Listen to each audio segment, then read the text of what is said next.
ইউনূস সাহেব তাকে বড় দল মনে করবে না কেন? ইউনূস সাহেব তো নিয়োগই দিছে, তারা নিয়োগকর্তা। আবার রাজনৈতিক দলরা বলতেছে, বড় বড় দলরা, যে ইউনূস সাহেব ওইদিকে ঝুঁকে আছেন, উনি ছল চাতুরি করতেছেন নির্বাচন পিছানোর জন্য, এদেরকে এস্টাবলিশ করার জন্য। তো ঠিকই আছে উনি যেটা করছেন। আজকে আমন্ত্রণ জানিয়েছি কথা বলার জন্য রয়েছেন আবু হেনা রাজ্জাকী, রাজনৈতিক বিশ্লেষক, জ্যেষ্ঠ আইনজীবী, বাংলাদেশ সুপ্রিম কোর্ট। রয়েছেন শেখ রবিউল আলম রবি, জাতীয় নির্বাহী কমিটির সদস্য, বিএনপি। আপনি একটু বলবেন, আবু হেনা রাজ্জাকী, ডাকা হয়েছে বিএনপি, জামায়াত ইসলামী, ইসলামী আন্দোলন এবং এনসিপি। তো এইটা নিয়ে দেখলাম সামাজিক যোগাযোগ মাধ্যমে বিভিন্ন সমালোচনা হচ্ছে যে এনসিপি তো আসলে কোনো দলই না, এখনও তো নিবন্ধন তারা পায়নি, তারা একটা সংঘ বা গোষ্ঠী হতে পারে এবং তারা বড় দল কী করে হয়, এইটা নিয়ে সমালোচনা হচ্ছে। এই বিষয়ে আপনি কিছু বলবেন কিনা? ধন্যবাদ আপনাকে এবং আমার দুইজন বিজ্ঞ সমালোচক। আপনি যে প্রশ্নটা আনলেন, এগুলো দুই দিকে বলা যায়। ইউনূস সাহেব ডাকছেন 4টা বড় দলকে। দল তো আরো অনেক ছিল না, বলতেছি জি, 4টা বড় দলকে, অর্থাৎ ওনরা মনে করছেন এই দল 4টা বড় বড় বইলেই তো এই 4টা ওনরা ডাকছেন।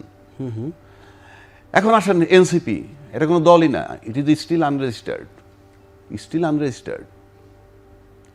তার সাথে বড় দল যারা গেছে, স্বীকৃত বড় দল, সেগুলোতে আমার নাম বলার দরকার নাই। তারাই বা গেলেন কেন? তারা বলছেন যে সব দলরে ডাকেন, শুধু আমি কিন্তু দুই দিক বলছি। তার ওটা ডাকা জাস্টিফাইড না। উনি যদি ডাকেন তাহলে সবাইকে ডাকতে হয়, বাট উনি বড় দল ডাকছেন, উনি বড় দল মনে করছেন 4টা। এখন যারা ওখানে গেছেন তাদের বলা উচিত ছিল আরও বড় বড় দল কোনগুলা, সেগুলা ডাকেননি কেন, আমরা আসবো না। 1, 2, এই আনরেজিস্টার্ড দল, সে এখন পর্যন্ত রাজনৈতিক দল হিসেবে নিবন্ধনই পায় নাই, তাকে কেন আলোচনায় ডাকছেন? আমরা আসবো না, কথার কথা বলছি। আমি গেলাম কেন? আমি তো গিয়ে বৈধতা দিলাম। ইট ইজ অলরেডি, আপনি তো এটা ফেরত নিতে পারবেন না। আপনাকে রেজিস্টার প্রশ্নটা তখন করা উচিত ছিল। আবার উল্টা দিক, ইউনূস সাহেব তাকে বড় দল মনে করবে না কেন? ইউনূস সাহেব তো নিয়োগই দিছে, তারা নিয়োগকর্তা। আবার রাজনৈতিক দলরা বলতেছে, বড় বড় দলরা, যে ইউনূস সাহেব ওইদিকে ঝুঁকে আছেন, উনি ছল চাতুরি করতেছেন নির্বাচন পিছানোর জন্য, এদেরকে এস্টাবলিশ করার জন্য। তো ঠিকই আছে উনি যেটা করছেন। কিন্তু রাজনৈতিক দলের রোলটা কি? আপনি গেলেন কেন? আমি তো যেতাম না। আমি যদি একটা বড় দলের নেতৃত্ব দিতাম, আমি তো বলতাম যে নো, আইদার সব দলকে ডাকো, আর নয় আমরা সিলেক্ট করব। আমি ড্রাইভিং সিটে এখন রাজনীতিতে। আমি যে বড় দলটার কথা বলছি, আমার দল ভাইঙা বলার দরকার নাই। আমি যে বড় দলটার কথা বলছি, আমি ড্রাইভিং সিটে। আপনি হয় সব দলকে ডাকবেন, নয় আমরা বসবো না। কই, আমরা তো সেটা বলেন নাই, আমি তো সেটা বলি নাই। সুতরাং আমি যাচ্ছি, আমি স্বীকৃতি দিচ্ছি। ওই যে অলিখিত সংবিধান, আমি ডাকছি, আসবা, না আসলে না আসবা, আমি যা বলতেছি তাই সংবিধান। সুতরাং ডাকছে গেছে, সামনে আবার ডাকলে আবার যাবে। আবার কেউ কেউ বলেন উনি ক্রাইসিসেরই লোক ডাকেন, তো ক্রাইসিসেরই তো আমি ডাকবো। আমি বাটে পড়লেই তো ডাকবো, আমি বিপদে পড়লেই তো ডাকবো। আমার যদি সুসময় যায় তোমার ডাকবো কেন? ওইখানে একটা ঘটনা ঘটছে, প্লেন ক্রাশ হয়েছে, ওইটা নিয়ে টাচি ইস্যু, ওইটা নিয়ে আলোচনা করছি না। কিন্তু ওইটার পর যখন আন্দোলন শুরু হলো, সেক্রেটারি টপকে যায়, উনি 4টে দলেরা ডাকছেন। বাটে পড়ছে, ডাকছে, তো বাটে পড়লেই তো ডাকবে। আমি যদি বেকায়দায় না পড়ি, আপনারা ডাকবো কেন? সুতরাং তার দৃষ্টিকোণে কারেক্ট। আর পলিটিক্যাল লিডাররা বলে নাই কেন সবাইকে ডাকেন, এটা তো তাদেরও ফল্ট আছে। এখন আসেন, ওনার কোনো কাজের কোনো সীমা পরিসীমা ছিল না, কারণ এটা সাংবিধানিক সরকার নয়। অন্তর্বর্তীকালীন সরকার টার্মটা আমাদের সংবিধানে নাই, যেটা এক্সিস্টিং। এটার ভিতরে আছে 2টা সরকারের কথা। একটা হলে নির্বাচিত প্রতিনিধি হয়ে পার্লামেন্টে যাওয়ার পর যে প্রধানমন্ত্রী নিয়োগ দিবে, সেটা একটা সরকার হবে। আর একটা হইল তত্ত্বাবধায়ক সরকার, যেটা আমাদের খায়রুল সাহেব বাতিল করছিলেন। মানে জনদাবির যে বিষয়টা ছিল, সেই জনদাবির ভিত্তিতে যে তত্ত্বাবধায়ক সরকারটা হয়েছিল, ওটা উনি মাতুব্বরি করে কলমের খোঁচা দিয়ে শেষ করে দিয়েছেন। যাই হোক, সেটা আমরা আলটিমেটলি আবার ফেরত পেয়েছি। এখন প্রশ্ন হচ্ছে, অন্তর্বর্তীকালীন সরকারের কর্মসূচিটা কি ছিল, কি কি কাজ ছিল? আমি চ্যালেঞ্জ করে বলতে পারি, বাংলাদেশের কেউ বলতে পারবে না। বলুক যে তাকে কি কি কাজ দেওয়া হয়েছিল। তাকে তো ফাইনালি বঙ্গভবনে যখন বাংলাদেশের সমস্ত রাজনীতিবিদ, 3 বাহিনীর প্রধান বলেন, অন্যান্য ডিপার্টমেন্টের প্রধান, সুশীল সমাজ, এই দেবপ্রিয় সাহেবের মতো যারা দামি লোক, তারা সবাই ছিলেন। দলমত নির্বিশেষে সবাইকে তারা বসাইছেন। বলেন তো, চ্যালেঞ্জ করলাম, বাংলাদেশে তাকে কি কি কাজ বুঝাই দেওয়া হয়েছিল যে আপনি এই কাজগুলো করবেন? আছে কোনো দলিল? আছে, বাট কিন্তু প্রধান তো কাজ তো নির্বাচন অনুষ্ঠান করাই সেটা তো প্রধান কাজ আপনি না। বলছেন, যদি আমি বলছি জনগণ যেটা বলে সেটা তো সাংবিধানিক সরকার হইতে হবে। বাংলাদেশের বর্তমান যে সরকারটা, আমি কিন্তু কারো বিরোধিতা করছি না, আমি রিয়েলিটিটা বলছি, হোয়াট ইজ হ্যাপেনিং। অর্থাৎ আপনি অন্তর্বর্তীকালীন সরকারের প্রথম বইতে আছে আমার সংবিধান যেটা এক্সিস্টিং আছে সেখানে উনি প্রতিদিন যা করতেছেন সেটাই সংবিধান, উনি প্রতিদিন যা বলতেছেন, অর্থাৎ আমি অলিখিত সংবিধানের মধ্যে। বাট কিন্তু যেহেতু সে একটা ক্রাইসিসে দায়িত্ব নিছে, নির্বাচন দিতেই হবে, গণতন্ত্রীমুখী আমরা, নির্বাচন দরকার, নির্বাচিত সরকার আলটিমেটলি দেশটা যেতে হবে। এক সময় সে বলেছে আমি অল্প সংস্কারে ডিসেম্বরে, বেশি সংস্কারে আমি জুনের মধ্যে চলে যাব। কারণ তার যাওয়ার তারিখ সে নিজে দিছে, সে তার রেসপন্সিবিলিটি মেনটেন করছে, তার যাওয়ার তারিখ সে দিছে। আর এখন নির্বাচন করে উনি চলে যাবে। এখন রাজনীতিবিদদের দায়িত্ব ওনাকে কাছ থেকে নির্বাচনটা নিয়ে ওনাকে ছাড়বেন, নাকি পরিস্থিতি এমন হয় যে নির্বাচন না দিয়েই উনি চলে যেতে বাধ্য হন কিনা, এই জায়গাটা আমার। আচ্ছা ভাই, আপনি যে একটা কথা একটু জানতে চাই, সেটা হচ্ছে জাতীয় ঐকমত্য কমিশন। জাতীয় ঐকমত্য কমিশন এটা কি গণতান্ত্রিক শব্দ? জাতীয় ঐকমত্য, সবাইকে ঐকমত্য হবে নাকি? আপনি গণতান্ত্রিক শব্দ বলতে, আমি তো বললাম অলিখিত সংবিধানে আছে দেশ, সে তো অলিখিত সংবিধানে আছে। আপনি জাতীয় ঐক্যমত্য আমার সংবিধানে আছে, কিছুই তো নাই। তেমন উনি যেটা করতেছেন, আপনি যখন মানতেছেন, আপনি যখন আলোচনায় যাচ্ছেন, তেমন উনি যে অলিখিত সংবিধানে আছে, it is approve by the state, দেশ অ্যাপ্রুভ করছে তাকে। আপনি কেন যাচ্ছেন? যাব না আমি, সংবিধান আছে, নির্বাচন দেন ফর এক্সাম্পল। তাহলে অলিখিত সংবিধান আছে অ্যান্ড ইট ইজ এস্টাবলিশ। এই সংবিধান বানানোর জন্য বৈঠক হচ্ছে, সংবিধানের বানানোর জন্য সংস্কারের আলাপ হচ্ছে, একটা জায়গায় দাঁড়াইতে হবে, what ever the form is. Otherwise অলিখিত সংবিধানে দেশ চলছে। আপনি বুঝান আমাকে, একটা কথা আমি না বললেই নয়। আমি একজন আইনজীবী হিসাবে বলতেছি, এটা যে ওনাদের জন্য বা আমাদের জন্য তা না, জাতির জন্য কথাটা আমি বলছি।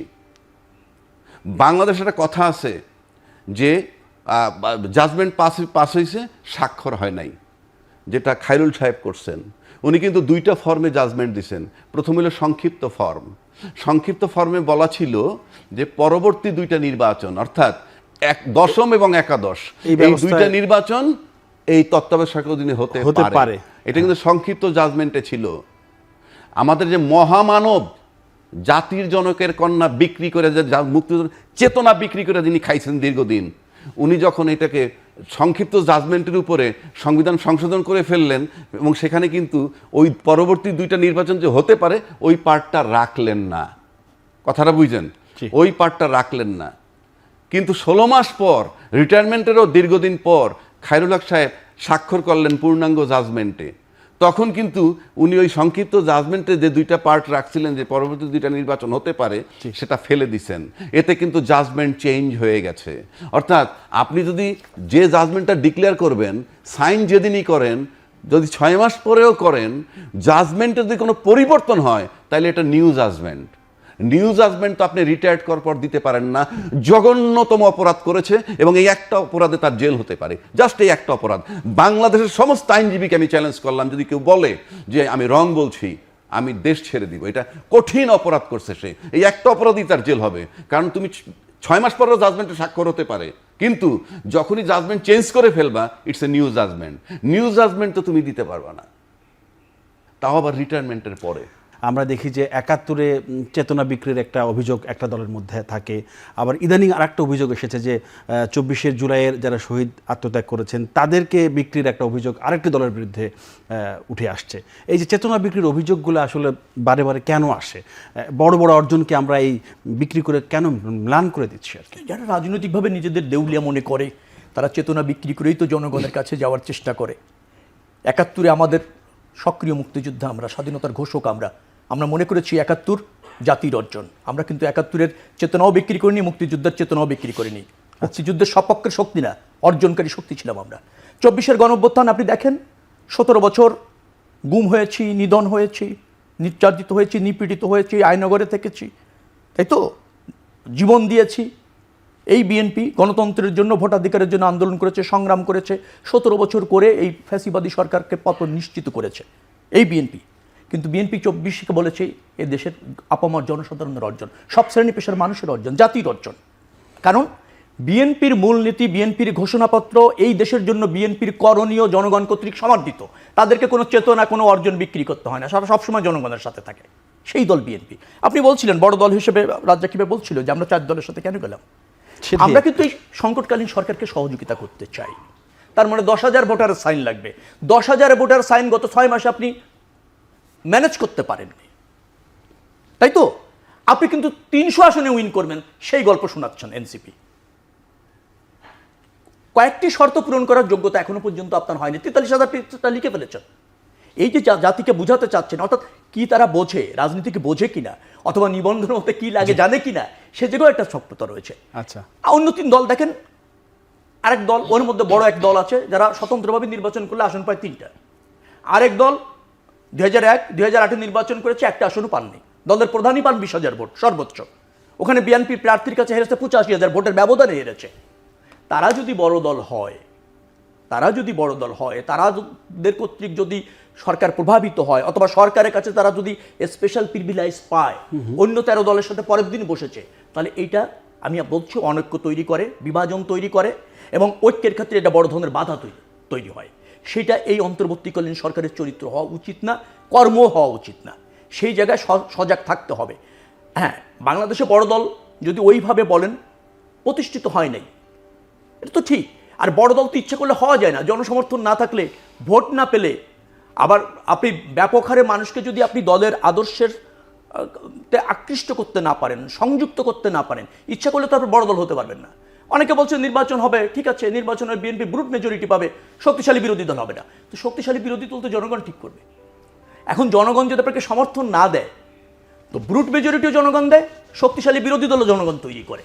এখন জনগণ যদি কোনো রাজনৈতিক দলকে ব্রুট মেজরিটি দেয়, তাহলে যেটা করতে হয় ওই দলকে জন আস্থা এবং জনকল্যাণ ধারণ করা নিশ্চিত করবার জন্য আপনার তাকে দায়িত্বশীল হতে হয়। বিএনপি দায়িত্বশীল রাজনৈতিক দল, অর্থাৎ সরকারকে সহযোগিতা করে এই মুহূর্তে প্রয়োজন, ঐক্যের স্বার্থে প্রয়োজন, সংকট থেকে উত্তরণের জন্য প্রয়োজন।